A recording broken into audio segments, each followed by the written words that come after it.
Okay. All right. Looking good. All right. This is going to be great. Hey, what happened? Sheldon, welcome to the new and improved Graveyard Studios. New and improved? This place looks like a dump. It's a mess. The furniture is all askew and dirty. Did you actually dump dirt on everything? It's all part of our new look. This week's movie showed me that if you want to bring attention to a franchise, you have to give it a dark, gritty reboot. You know, a little edge. So you messed up the studio? But how'll that even work? This is a podcast. It's not like our audience can see the place. Yeah, but we'll see it. It'll put us in the right frame of mind, and they'll hear it in our voices. Whatever. We don't have time to argue about this now. We have a show to do. Right. Let's get to it. Ready? Let's do it. 3, 2, 1. Welcome to episode 71 of the Graveyard Shift Horror Podcast. I'm your host Sheldon, and with me as always is my co-host Mike. Fuck you, you fucking asshole. What are you doing? Dark and gritty, remember? So let's talk about this fucking piece of shit before I fucking kill you. Oh, okay, Mike, come on, that's enough. I fucking hate you! Die!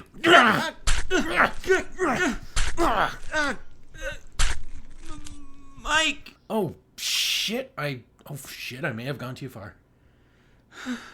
So tired of being stabbed on the show. Oh yeah, that's like 3 times now. Ooh, now we're dark and gritty and bloody. Awesome!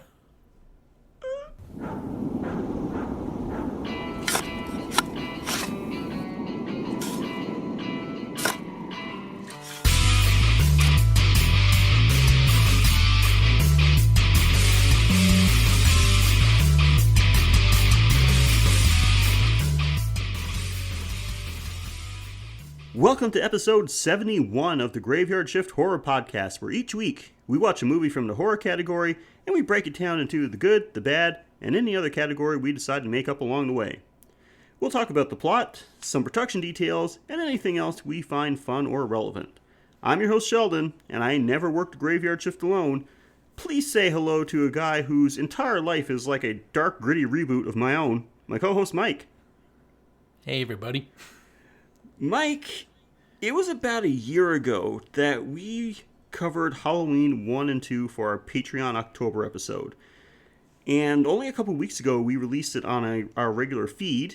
And now here we are again about to talk about Halloween. But this time it's a little different. And why don't you tell everybody why? Well, we are going to be talking about Halloween, but not the new Halloween out in theaters. No, this is the first remake, and that is why today's episode is not the worst Rob Zombie Halloween movie, because we just watched the first Rob Zombie Halloween movie. And since we talked about Halloween 1 and 2 on the Patreon, we will be talking about Halloween 2 on the Patreon. So make sure to donate if you want to hear what we think of the sequel to this movie, because we cared about you so much to not put it in the main feed. Yeah, trust me, it'll be worth that $1 a month to hear what we thought about part 2. But anyway, we're going to be talking about part 1. That's right, we watched Rob Zombie's remake of the original Halloween, and here's a little info on it. Released in August, for some reason, of 2007, Halloween is a prequel/remake of the 1978 John Carpenter slasher classic. It's rated R by the MPAA, has a runtime of 110 minutes, had a budget of $15 million, and saw a box office return of about $80.2 million. So it actually made some cash. Rotten Tomatoes gives Rob Zombie's Halloween, as it's known, a critic score of, oh man, you can already smell it, 25%. And an audience score of 59%. So not a lot of love for this one. As for the plot, as if you didn't already know, after being committed for 17 years, Micheal Myers, now a grown man and still very dangerous, escapes from the mental institute Mental Institute? What? I'm sure it's supposed to be institution, but I lifted this directly from IMDb. And immediately returns to his hometown where he goes on a killing spree. Now, apparently Rob Zombie talked to John Carpenter about remaking this movie, and Carpenter gave him his blessing to do so, as long as he, and I quote, make it your own. And make it his own he did. Careful what you wish for. Yeah. So, before we get into the details of this, Mike, what are your honest thoughts of this? There were parts of this that I thought were a good, faithful representation and, kind of went in its own direction a bit. But for the most part, there were scenes in this, more than one, that just deflated my enthusiasm to see this movie. And I got tired real quick. Even when it started getting good again, I was like, now we have like a lot to recover from to get back to zero. So by the time we start rising, most of the effort was, again, spent just getting me back to zero. Right. Before getting impressed. Yeah.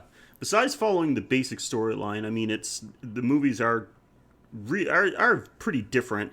When it comes to Rob Zombie's movies overall, I find them kind of a mixed bag. You've got some that are pretty good. I've actually enjoyed quite well. Some other ones I really didn't care for. And I think this movie pretty much sums up Rob Zombie's directorial career. Like, is basically in a nutshell, because this movie is a mixed bag of good and bad. So this is pretty much like the average of the collection of all Rob Zombie's movies. So, yeah, we're going to talk about the good and the bad. Now, the good and the bad can be as broad or specific as we want. I mean, it could be a certain scene, a line of dialogue, certain character, certain music score, or just an overall story arc. It doesn't matter. If it's good, we'll talk about it. If it's bad, we'll probably talk about it even more. And we always start with the good, and we always start with the Mike. So, Mike, please tell me something good about Rob Zombie's Halloween. Right when the movie's starting, we're seeing a bit of a domestic dispute between his mother and stepfather, or just current guy that his mom is banging.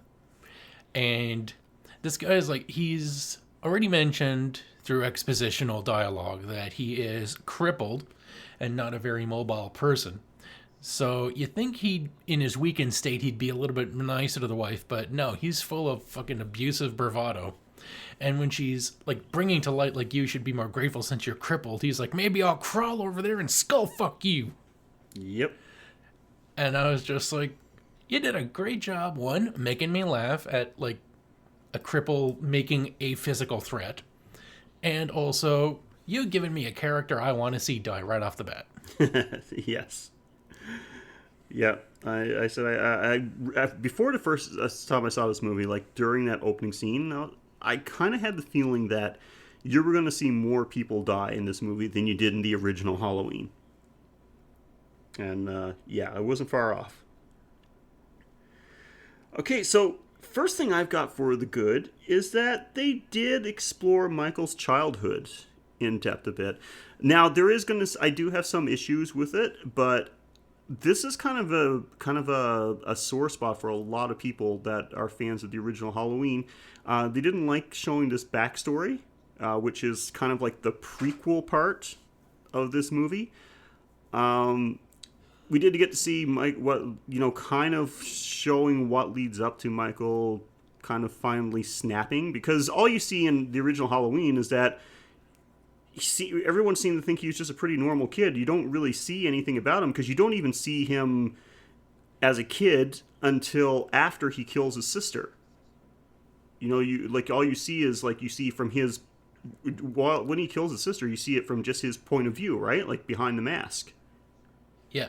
And then until the mask is ripped off. The mask gets ripped off at the end, and then you don't see him again until he's an adult, and you never see his face. You only see him in the mask. So a lot of people didn't like this. You know, they argue that it's better when you kind of scarier, kind of more mysterious when you don't have a whole lot of information. But I don't have a problem with this. Like, I had no problem. I actually kind of enjoyed getting a little look at his background. So that was the first thing I had on the good. I think that was a good idea. Like, that was at least something that Rob Zombie, decided, hey, what didn't the original Halloween have that I think would be interesting to throw in? And Michael's backstory was it. All right, so what else you got for the good? When Michael makes his murderous debut, his stepfather is watching The Thing from Another World. Mm-hmm. They had to inject that in again as like a nod to Carpenter. Yep. In the original movie. And I was pretty darn happy with that. I was too. There are certain things you didn't mess with. John Carpenter put that in the original Halloween because he was a big fan of the movie. That was a big inspiration that got him into horror films. And just because it was like it was in the original, and Rob Zombie is a fan of that movie as well, so he decided to keep that in there. And I'm glad you brought that up because while that was, something that they kept from the original, the next thing I have on my good list is something that they kept from the original as well, and that is the original Halloween theme song. They kept it in. I was so happy to hear that, because that is just like right off the bat. I don't know how I would have responded. I think I would have been pretty pissed if they did a Halloween movie and the theme song wasn't there. That theme song is as iconic as Micheal Myers himself. You can't do a Halloween movie without having that. So, glad he was smart enough to keep that in. Okay, what else you got? I have to say, Dr. Loomis was pretty darn good. Malcolm McDowell did a great job. Absolutely. It's funny. You pretty much nailed the next on my list because I said there's two characters I really like in this movie: Malcolm McDowell as the doctor, and Brad Dourif as Sheriff Brackett. And Brad Dourif, if you don't recognize his face, although if you're really into horror movies, you would have seen him in quite a few things. But if you don't recognize the face, you probably would recognize a piece of voice acting he's done because he's the voice of Chucky from Child's Play. So who did he play in this movie? He was sheriff. Oh. I liked him. I thought he was a great character.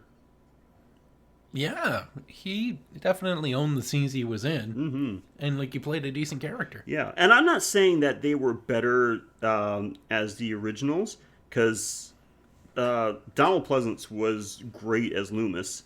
But, okay, maybe the sheriff was better in this one, because the sheriff was kind of a dull character in the original Halloween. He made the character a little more likable, added a little more depth to him. So, yeah, I'll say the sheriff was better in this one. Yeah, I don't know if I like Malcolm McDowell's character, Dr. Loomis, better than Donald Pleasance, but still, he was a good character. Definitely one of the stronger performances in this movie, for sure. And there was a lot of good minor characters in this one, and most of them played by Rob Zombie staples, of course. Danny Trejo was in this, and he's fucking awesome. I don't even care if he's a good actor or not. I love Danny Trejo and everything that he is. He's just fucking amazing. Sid Haig was in this. Sherry Moon Zombie, that's Rob Zombie's wife, so she's in pretty much every movie that he does. And I don't care what anybody thinks. I think she is fucking hot as hell. So, oh yeah, she did a good job of sexying it up. Yeah. So overall, not a bad cast. I don't think anybody did a particularly bad job, even though when we talk about the bad, I am going to mention a few characters that there's certain things about them I don't like. But no one really, there was no really bad acting jobs. Most of my problem with some of the cast was not the cast itself, but the characters themselves. So, Oh no, like not any real complaints that way. So what else you got for the good? Just my final good, Lori. In the first Halloween, she seemed like a bit of a dull square with cool friends.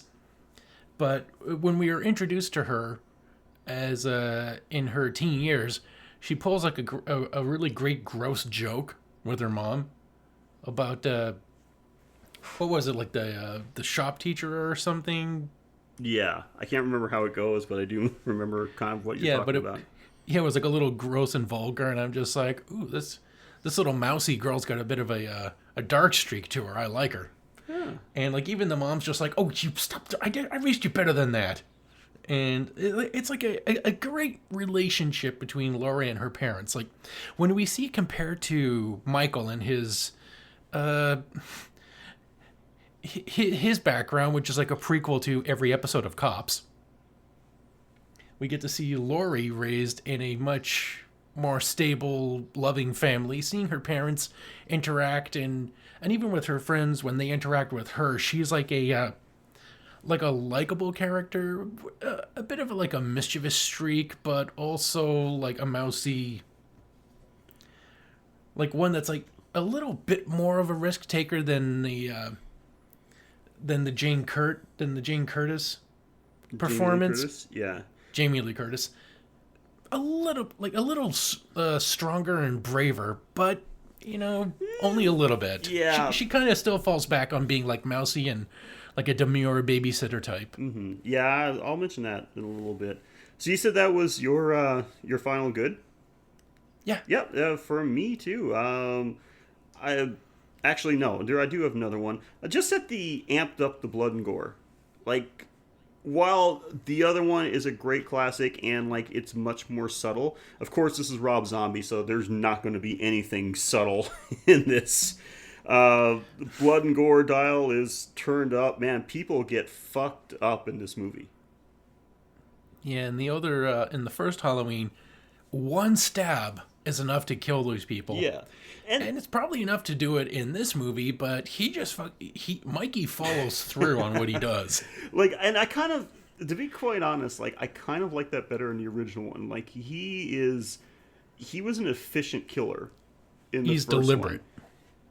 One. Like he's now he just he gets a little nuts. I'm going to talk about that in a little bit, but I did like. And when I say this is good, it doesn't mean that I necessarily like it better than the original. I want that to be clear. I'm calling it good that they had no problem turning up the gore factor in this. So that concludes my good list. Do we want to jump right into the bad? Sure, go ahead. All right. So let's go right back to the first good that I had on my list, which was I said I did enjoy that the kind of explored Michael's childhood a little bit, gave it a little bit of the first 40 minutes being like a little bit of a prequel. I am really not happy with that they're saying that pretty much all it takes to become a serial killer is to be from a dysfunctional family. Like, if that were the case, there would be a lot more fucking serial killers. It's just way too much of a simplistic explanation. Basically, things aren't good at home and he gets bullied at school, so now I'm going to start killing everybody.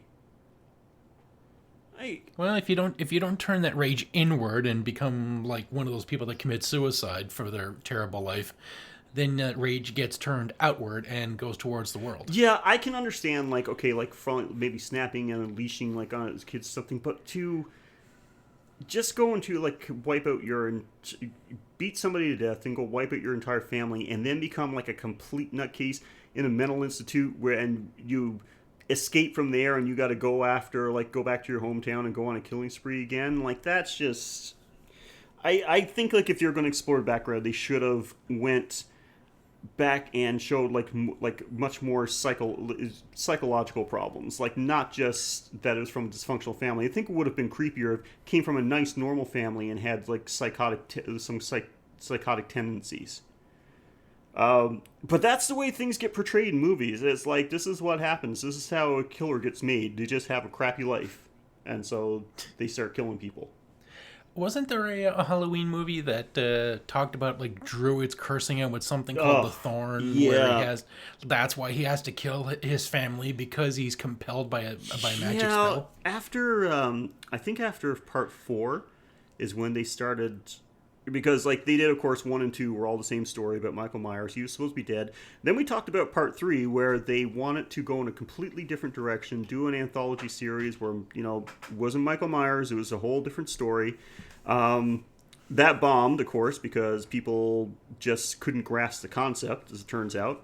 And so they brought part 4, they brought Michael Myers back, basically just rehashed all the same thing again. Because, apparently everyone else would rather be just bludgeoned to death with the same old over and over again. And then they went into the whole Thorn series, where he was basically just a tool of a druid cult, and I fucking hated that.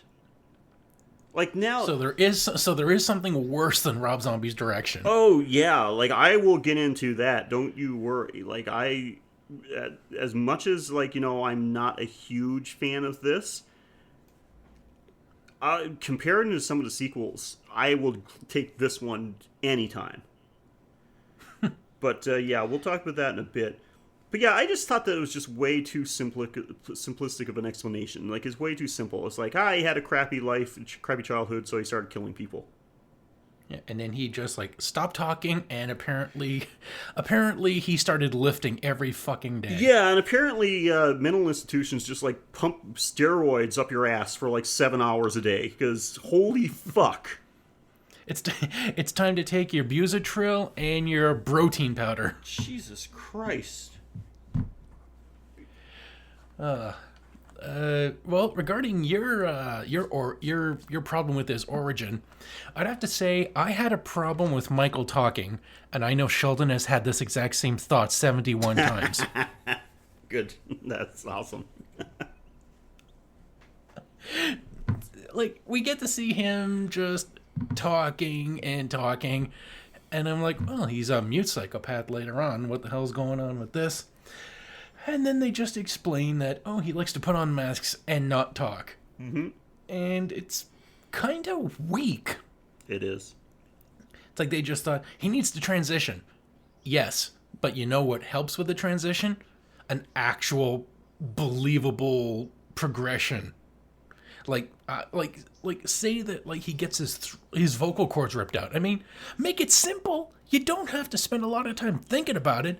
He gets into a fight. He's stronger than everyone else around him. He takes on someone bigger than him, and it's an even fight. But he gets stomped in the throat, and he just can't talk anymore. But then he kills the guy that did it. So like he's stronger, and now he's mute. Done. You don't have to be like, I just like to make like paper mache masks and not talk anymore. Mm-hmm. Yeah, because I mean, and that wouldn't be hard to believe in that fucking, for lack of a better description, crazy ass mental institute they put him in. Like, you'd be no problem thinking that some kind of fight broke out. You didn't even have to be with another patient. Could have been with one of the staff, for that matter. Yeah, or even better, when he tries to attack the nurse. Like, when he attacks the nurse in the movie, this could be the perfect spot where they're wrestling with the scalpel, and she slashes his throat, misses the jugular vein, but hits his vocal cords. Yeah. And now he can't speak. And there you go. He now has a reason for being a quiet kid instead of he just decided not to talk anymore. Yes. And it would also explain why he would wear a mask, because he got cut up by the scalpel, and, now he's, like, shy. Yeah, maybe it could explain more. So yeah, good point. Okay, so the next thing I got on my list is about the music. And all I gotta say is, man, the music is weird. Well, I mentioned earlier, I like that they got the original Halloween theme song in there. And but my problem was it was used at really odd times. Not during any particularly tense scenes. Just like out of the blue. I know there was one scene where, like, when Michael's mother is talking to the principal. and Michael's like just waiting outside, and all of a sudden like the theme song starts playing, and he gets just jumps up and runs. That was just before he attacks the kid that was bullying him. Yeah, it would have been great if that music kicked in when the bully's walking home, and then you just get to see like a silhouette of Michael out of focus behind him, and then, or like just no music at all, and then when he gets hit for the first time, and you see Michael holding the little 2x4, Yeah. then you start playing the music and letting me know it was just this is where it began. Yeah, it was just odd cues, and it was used way too often too. It came up like use it during like intense kill scenes. Like that's all you need to do it. And then we have the use of the song "Love Hurts." What the hell was that all about? That song pops up like a few times in the movie, and at weird times. Like one time it's playing, Michael is just sitting on a curb looking sad, while it was going to scenes of his mother stripping, like pole dancing. Like, what the hell is going on here? Why would you use that song? And like, that made no sense whatsoever. It's like a really depressing version of the solo from Stacy's mom. God. Oh, goodness, Jesus Christ. Yeah, so I didn't get that. Like, just, that was my two biggest peeves. That song being used, like, Love Hurts just popping up at weird times, and then just, like, so happy they got the theme song, to put it at really odd times. It just didn't make any sense to me. Yeah, like once when he does his first kill, once when he puts on the mask, like after he breaks out of the asylum and finds the mask and puts it on, like when things are beginning. Mm-hmm. And then, maybe one time when he like finally like makes his move on Lori, or like I don't know. Yeah. Just like sparingly. Yeah, like, not too much. Too much just spoils it. Maybe twice would be enough. When his first kill happens, and then when he puts on the mask, maybe 3 times. Like when he puts on the mask twice. Like first time when he kills his sister, he puts on the mask. Yeah, like that would have been fine. All right. So anyway, what other problems did you have with this movie? This movie was just too long. Everything. Just like too long in the asylum, too long being bothered at school, too long to kill his sister, too long like breaking out. I don't know about breaking the asylum being too long. That was like a nice slaughter scene.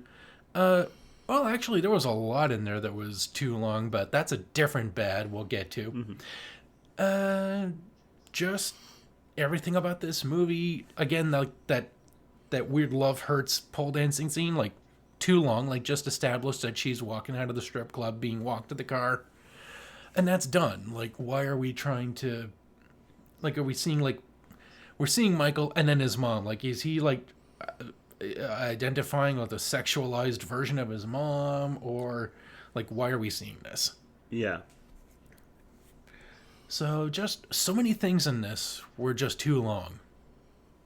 And the movie itself was almost 2 hours, and could have done like with 20 minutes less of everything, maybe even a little less, like an hour 20. Yeah, definitely. Okay, well, what I got next on my bad list, and this is going directly in the face of one of the things you had on your good list. While I did like that they made Laurie's friends ditzy like in the original, I don't like that they made Laurie the same way. To me, she was too quirky and hyper. I like Jamie Lee Curtis's more serious portrayal better, to be perfectly honest.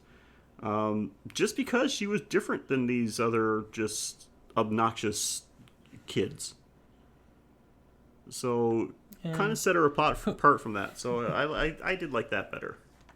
Who knew if that would have flied, like with her being, I guess, would she have counted as a millennial at the time, like being 15 in 2007? I guess so, yeah. Or 16? Yeah, I'm pretty sure. Yeah, so who knows if that character trait would have related with the millennials. No, maybe. I'm sure there's got to be some serious teens out there somewhere. In a post Buffy world, you got to have teenagers that are like quirky, hip, referential. Yeah, maybe. Anyway, what else you got on your bad? Oh boy, what I alluded to before, the asylum scene where Mike is let loose, and it begins with these two orderlies who have come in to basically rape the patients, and we need to talk about what's bad about it, but I don't want to talk too much about it. No. It just raised a question like, do we need to actually see sexual assault and fucking rape of a traumatized woman in the asylum? Like, did we have to see that in the movie? No, of course not. There are ways to let us know that, there's a grosso shit-stained douche lord who needs to die. Ronnie didn't assault anybody on camera, and we hated him just fine.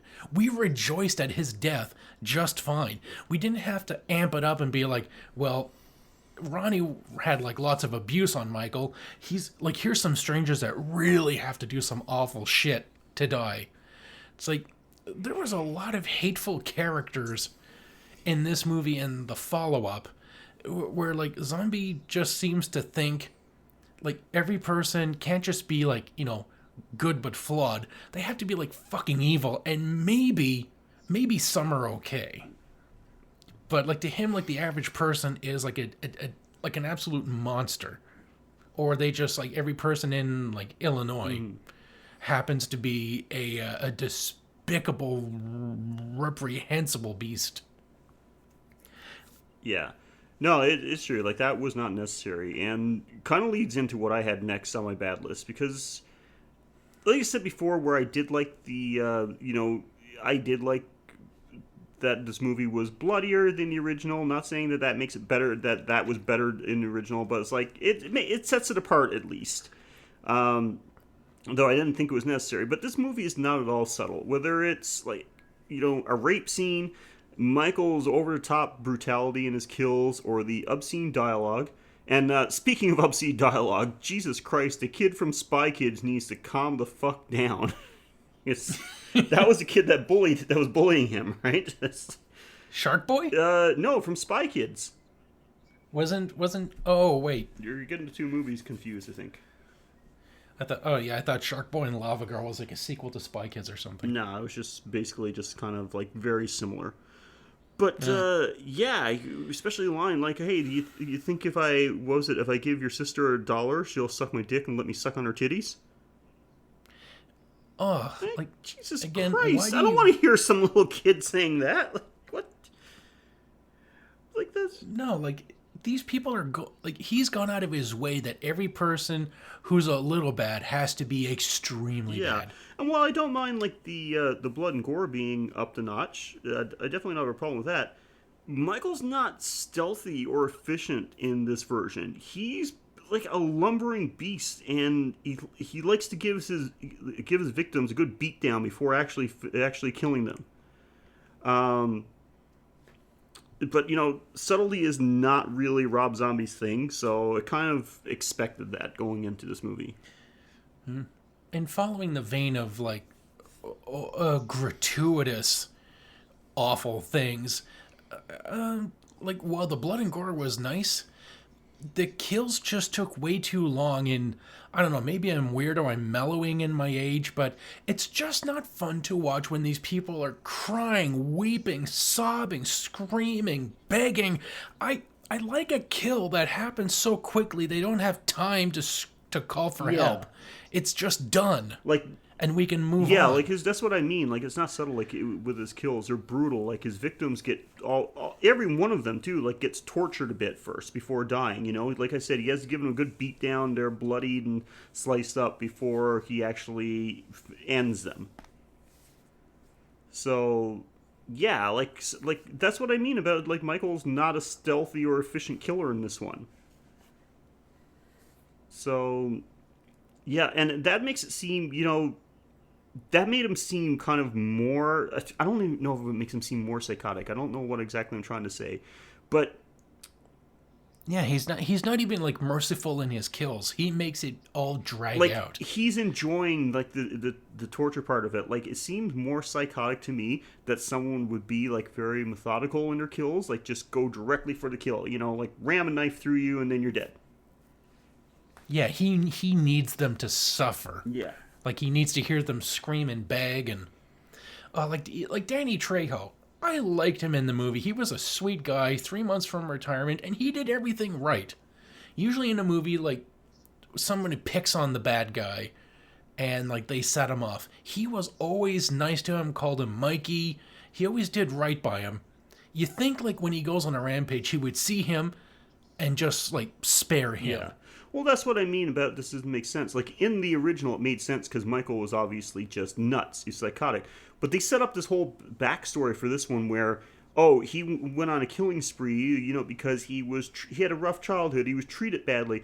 But, like, exactly to what you're saying, wouldn't that mean then that he would respond kindly to somebody that showed him kindness?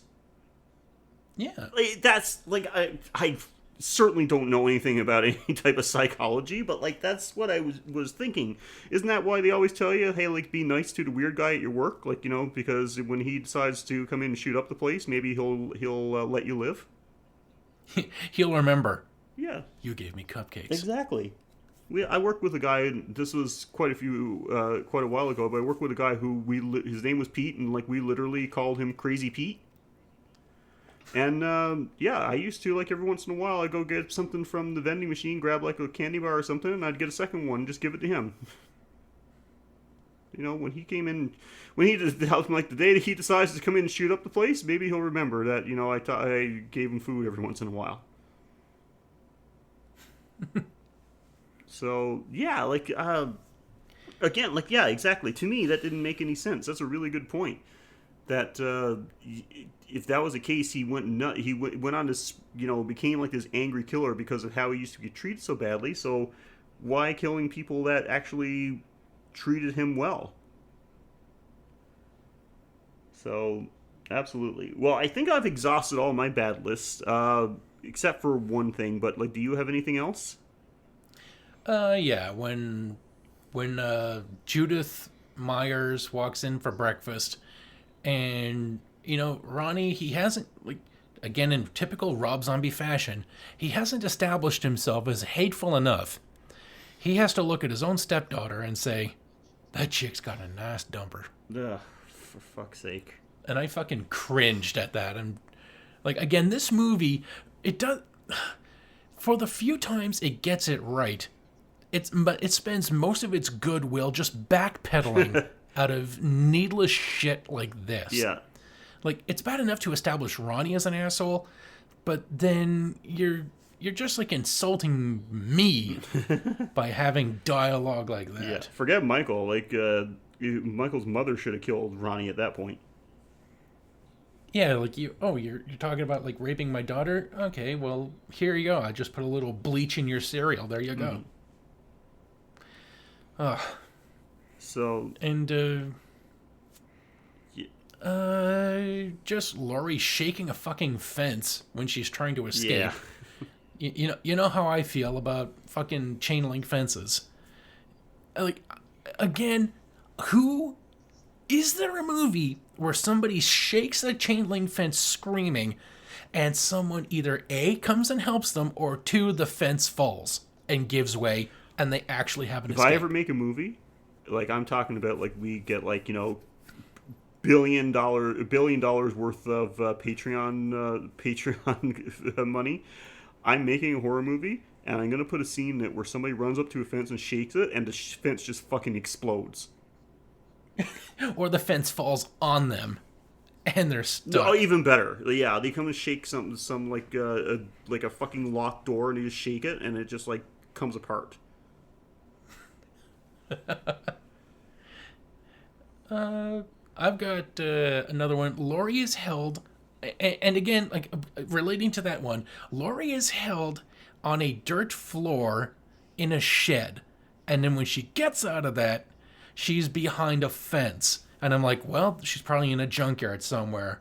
It's secure, and then she climbs up the stairs and comes out of a fucking cellar. So all of this shit was happening indoors. There's a shed in the basement with a dirt floor and a chain link fence. The fuck? Yeah, I don't know if that actually exists. This is the first time I've ever seen that. Like, and just why? Yes. And then Loomis had bullets left. And when he gets Mike's attention, and Mike comes in to give him a head crush, you think all he had to do was just aim the gun up and shoot him through the jaw into the brain.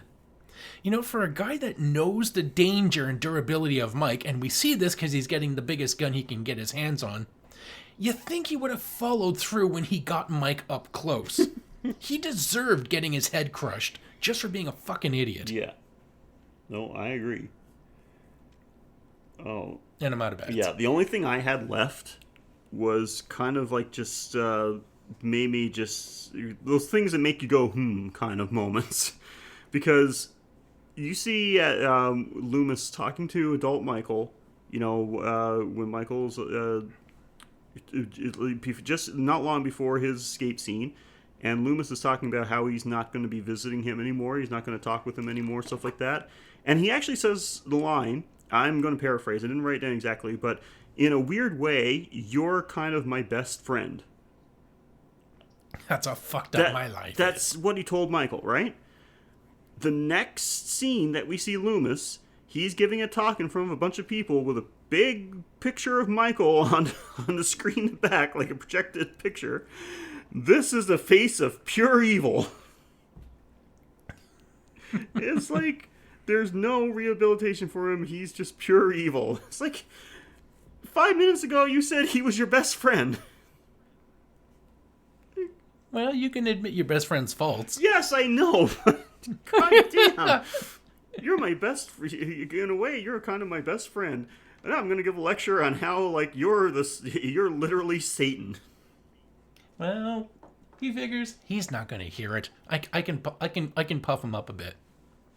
Oh, fuck. I just thought that was like funny, but like funny in a bad kind of way. I'm like, Jesus Christ, like did you write this too, Rob Zombie? Because stick to fucking music lyrics, please.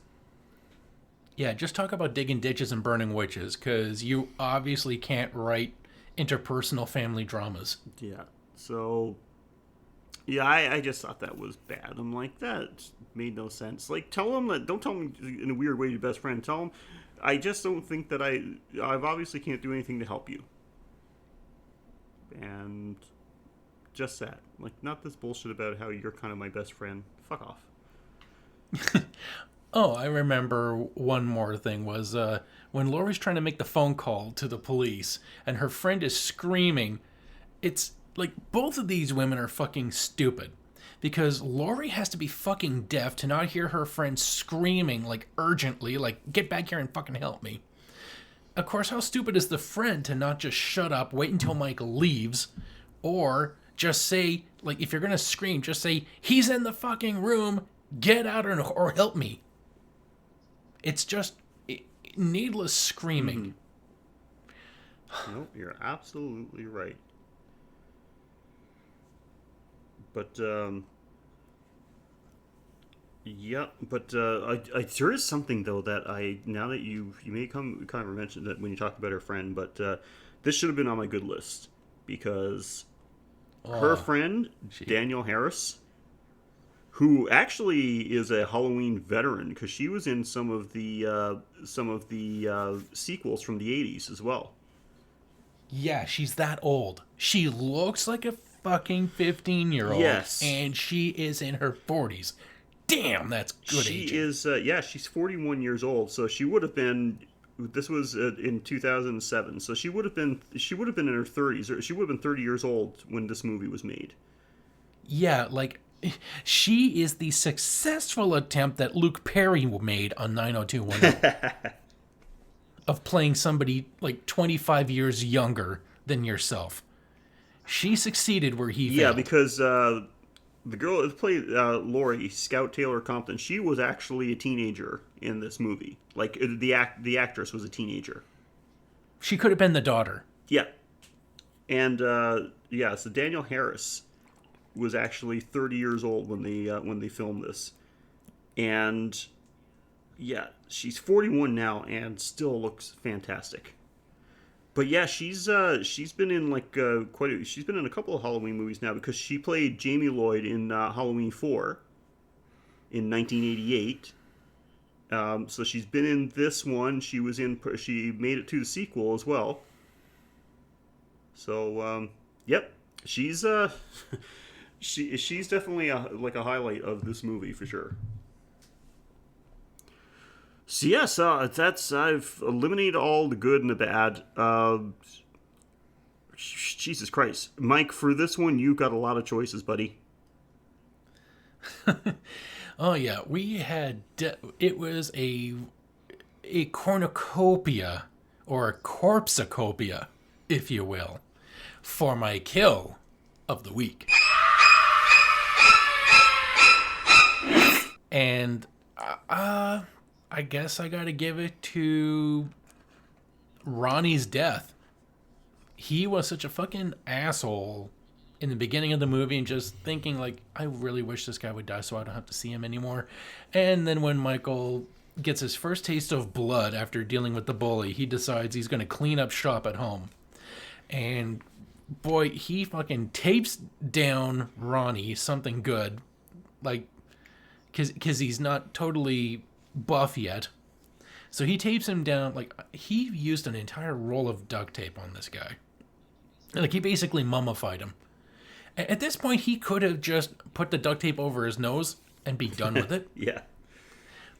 But, boy, this guy is so drunk, he slept through being mummified to this chair. Like Gulliver's Travels binding. And instead, he just wakes him up with a nice slash across the throat, and you just see gurgling blood, and Ronnie the cocksucker is no more. Yep, a little slow throat slash. Oh, yeah, the one time where it was okay to linger. Yeah, I had no problem with him suffering. But still, unfortunately, he suffered much less than a lot of other of Michael's victims in this movie. So. Yeah, it almost seemed merciful in comparison to what he did to people he didn't even know. Yeah. Yeah, but certainly he was one character from this movie that I had no problem seeing lights go out, for sure. Okay, yeah, good pick. That was you had a lot to choose from, but none of them really easy picks, because there was good kills in this movie. So, yeah, I agree. I think I got probably the most pleasure out of that one. So, good choice. Well, it's not like I could do like the Paul on the wall thing, because it took like several stabs and it seemed like a light stab when he was put up against the wall. Like, you could see most of the knife. And you didn't even get to see the knife, like, go into his chest. It was, like, a barely stab puncture as long. And then, like, when he lets go, the handle is suddenly sticking just barely out of his chest. So that was, like, a continuity error. Well, you had to take points off of that, for sure. Well, of course, it doesn't make the cut when you don't even know how to... No. You don't make the cut if the right? editors know how to make the cut. Well, guys, that is it. That's our coverage for Rob Zombie's Halloween. We want to know, and I am being so serious about this, we really want to know what you thought of that movie. You know our thoughts of it now. Like I said, it's kind of a mixed bag. I certainly don't like it as good as the original Halloween. I will take the original Halloween, I think, as a masterpiece, much more subtly done. I'll take that any time of day over this one. But I will give it credit. Like, the good parts are really good. And I'm going to be honest, I would gladly pick this one over some of the later sequels of Halloween. They did a good job for the most part. I think after part 4, things started really going downhill. Then we had, like, Halloween H2O. The 90s, of course, had a 90s like feel to it. It wasn't bad, but then they couldn't leave it there. They had the whole series wrapped up in a nice pretty bow. They could not leave it there. They had to come out with Halloween Resurrection. You know what? The last we see of Micheal Myers in Halloween Resurrection, before the reboot, is that he was getting the shit kicked out of him by Busta Rhymes. Come on, are you fucking kidding me? Like, Well, he had them all in check. that's what you do to, like, this unstoppable killing machine. Busta Rhymes goes all kung fu on him. Like, literally, he's doing, like, spin kicks and everything, like roundhouses. And so at least this movie, they made Micheal Myers, like, a freaking badass again. So I'll give her props for that, because, Jesus, that was just an abomination. Yeah, so what about, like, the presentation of Micheal Myers? Like, I thought it was weird seeing him basically as, like, this mankind motherfucker who is all just, like, hair and a beard that goes down to his friggin' ribcage. Yeah. Yeah, that was weird. I'll give that point. Like, I don't know, because we don't know. Like, that's the thing. Like, in the movie, in the original Halloween, like, we don't really know what he looks like, right? What's going on underneath the mask? Yeah, here we know he's a fucking caveman. Apparently nobody shaves him. So that was kind of weird. But like, yeah, I'll give this movie props. Like I said, at least he made it he made him badass again. It was certainly better than the later sequels. So I'll take it over those. Just no comparison to the original. But yeah, like, again, you know our thoughts, but we want to know your thoughts. What did you think of this movie? Are you in the majority that, you know, generally don't like this movie, or are you in that minority that are actually good with this one?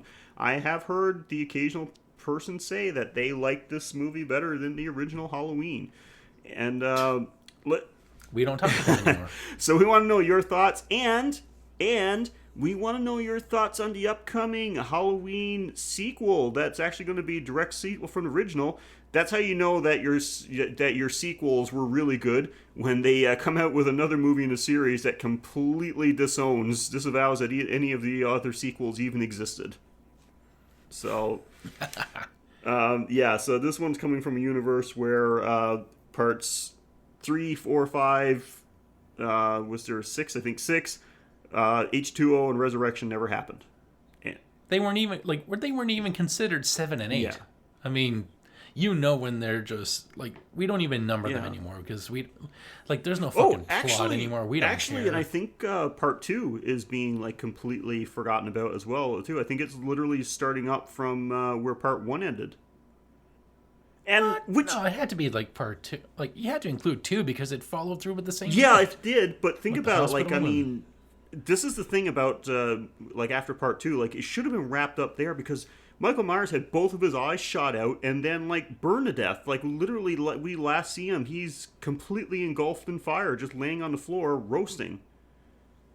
So, from what I've heard, they're completely forgetting about part 2 as well.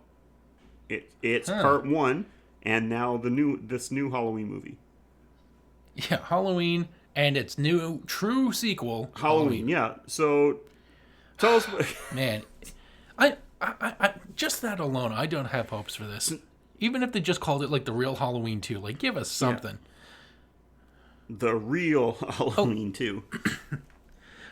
Hey, while we're still talking about that, do you think that Halloween 3 would have gotten a higher, a warmer reception if they just dropped the Halloween 3 from it and simply called it Season of the Witch?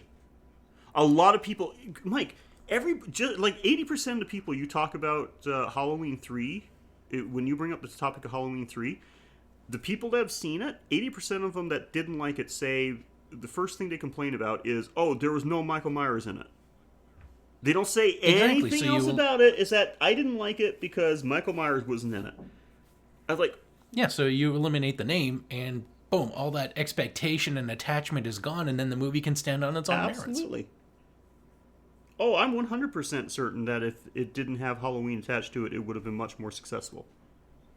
It still would have been a fucked up movie with a big confusing, ambivalent ending and a plot which, as we've dissected thoroughly, would not work on a scale larger than 1 or 2 time zones. Yeah. And America has 5, so that's, like, at best a 40% success rate of just killing kids who would have, like, cut their trick-or-treating short to watch TV. And that's just getting into just barely scratching the surface about how, like, this whole plot would not work. But Oh, also, yeah, because there's questions like, how would the giveaway fucking work by watching with a mask? It's not like the mask has like a lens that it's like you'll decode a signal or a phone number for us to call, and whoever calls in first gets it. Like that. Like I didn't need to think too much about this, but how the fuck does wearing a mask watching TV work with the giveaway? There you go. It's not like That should have been the tagline of that movie. Like, Halloween 3, don't overthink it. we didn't. So, but anyway, guys, we want to know your opinions on this movie, any of the Halloween franchises. What you think is your favorite? Are you going to be going to go watch the new Halloween movie? And do you have any movies that you want us to cover for the show that we haven't gotten to yet? You got lots of ways to contact us. First of all, you can do it the old-fashioned way and just send us an email at graveyardshiftpod@gmail.com. You can follow us on Twitter at GYS_horrorpod. You can follow us on Facebook at facebook.com/thegraveyardshiftpod. And, of course, on Instagram, instagram.com/thegraveyardshiftpod. And if you're feeling particularly generous, you'd like to set us up with some gifts of money because, like we just said, there's a new Halloween movie coming out that we would love to review and show. So send us a little cheddar cheese so we can go check it out. Totally just ripped that off from Guardians of the Galaxy Volume 2 because I watched some clips of that. No, not from Guardians of the Galaxy, sorry, but it was Guardians of the Galaxy, but in Marvel Infinity Wars where he's called his reward cheddar cheese. Saw a clip of that today, and I don't know why it's stuck in my head. Give us money is what I'm trying to say. If you're feeling... Yeah, let this be a source of actual income so we can do more with it. Yes, so we can actually go and, check out a movie, not just suggestions of older movies, but go check out some new ones in the theaters once in a while. But if you're feeling like you want to be part of that, you can head on over to www.patreon.com/graveyard. There you can help us out with some costs for the actual public producing the show, publishing the show, and to set us up with reviewing some new movies and help us out with some giveaways. Of course, everything you donate goes to helping out with all of that stuff. And you get some immediate satisfaction by doing so because you get access to some sweet Patreon exclusive episodes. These are only available to our Patreon donors that are donating at least $1 per month. These are episodes that are completely separate from our normal feed. We do these a little differently. We do movie reviews just like we do here, but sometimes we'll do them differently. Instead of just doing good and bad, we'll give you a full synopsis of the movie from start to finish. Sometimes we do different stuff. We'll do top 10 lists, top 5 lists. We've done some horror video games and some TV shows as well, so check that out. And like I said, that is only for our Patreon donors donating at least $1 per month. And of course, nobody understands better than us that not everyone has the money to donate to a podcast, but you can still help us out a ton by reviewing, and subscribing on whatever source you're getting your podcast, however you're listening to the show. There's got to be some kind of rating and subscribing feature. That would help us out greatly.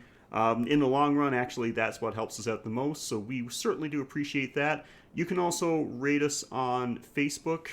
There's always a rate button there. We greatly appreciate a good rating right there.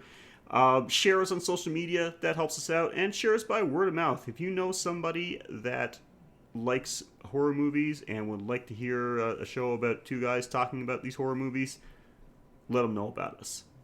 So, Mike, if people cannot get enough of you, how could they satisfy their craving from another source? Well, you can hear me play and discuss old video games on the Taste Test Retro Gaming with Flavor. You can find that wherever you find podcasts, and you can also hear what other types of skits I get up to when I'm not with Sheldon. And if you can't get enough of me, listen pretty soon because they're going to be doing a Halloween episode that I'm going to be part of. So looking forward to that. Yep, and Sheldon will again will come up with some good skits. We did a good one last year for our Halloween grab bag with movie titles. Oh, that's when I was Freddy Krueger, right? Yeah. That was fun. That was fun doing that with you. And then also the Playing with Power podcast. We're trying to finish up the year 1996. Not going really well because my host is encumbered with children. And he is just not able to have a silent house His to house record, and it's really fun. His house is infested with parasites called children. Yes, the cloning experiment has gone horribly awry. So we're eventually going to finish up the year 1996 and then see if we can finish up 1997 with a new host who, although he has a child, keeps them like appropriately caged in a soundproof room. Which is really like the way all parenting should be at some Daddy point. needs to record, so you get in your sack.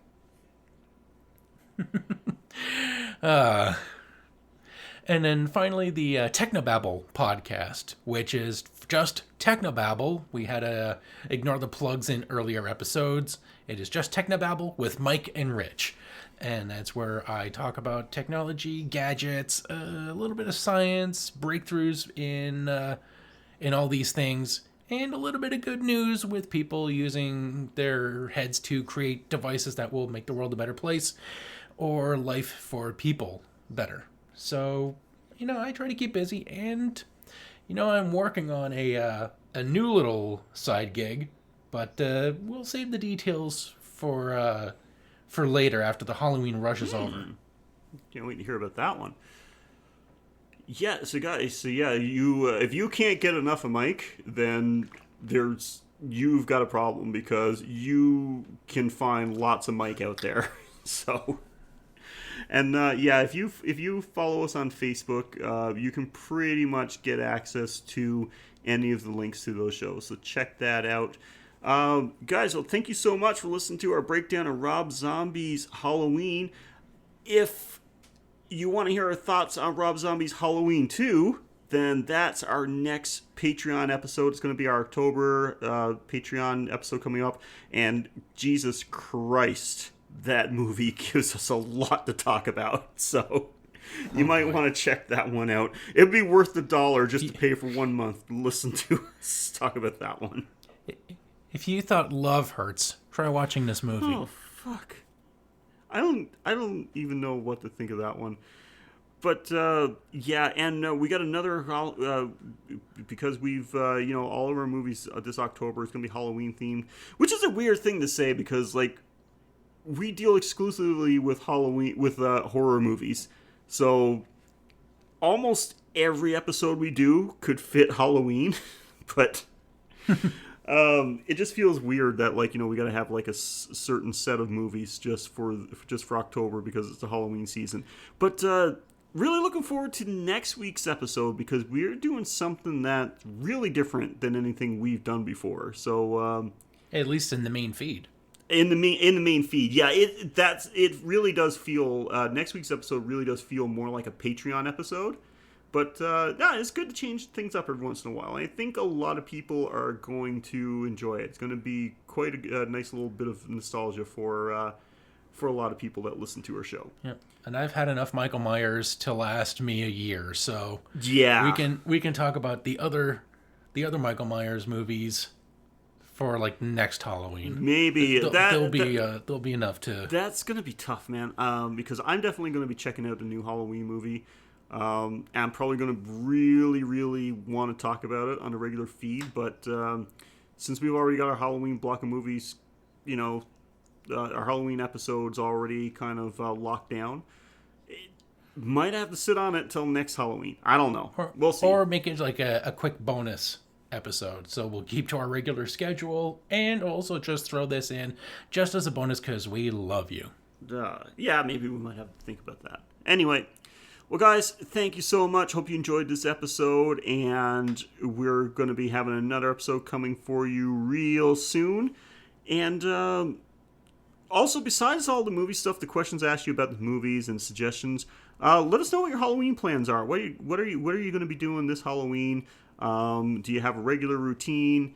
Do you throw a party? Do you just watch horror movies? Do you do like a whole... Is your Halloween decorating like kind of a big gig? Do you put on a nice show for the kids? Or do you just scrap it all together and just not do anything? So let us know, because I want to talk about it on the show, like leading up to our Halloween episode.